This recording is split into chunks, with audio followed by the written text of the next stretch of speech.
बिस्मिल्लाहिर्रहमानिर्रहीम। अस्सलाम वालेकुम। ख्वाब में मसूर की दाल देखना। मसूर, पके हुए मसूर को ख्वाब में देखना गम और परेशानी की दलील है। इब्न सीरीन रहमतुल्लाह अलैह फरमाते हैं, अगर कोई ख्वाब में देखे कि पके हुए मसूर खाता है तो दलील है कि गम व अंदो खाएगा या उसका किसी के साथ कोई झगड़ा हो जाएगा जिसकी बाइस उसको रज पहुंचेगा। हासिल ये है कि मसूर खाने में खैर और मुनफ़्फ़त नहीं है। शुक्रिया। अदस मसूर, इसकी तावील में अहल ताबीर का इख्तिलाफ है।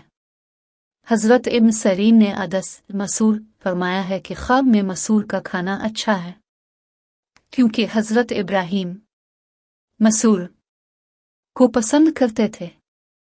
हजरत जाबिर मगरिबी ने फरमाया है कि ख्वाब में मसूर का खाना माल है जो औरतों की तरफ से मिलेगा, खासकर अगर पुख्ता हूँ, और अगर खाम देखे तो गम व नदवा पर दलील है। वीडियो को आखिर तक देखने के लिए बहुत शुक्रिया। चैनल को सब्सक्राइब करें, हमारी वीडियोस को लाइक करें और कमेंट बॉक्स में अपने आरा का इजहार करें। शुक्रिया।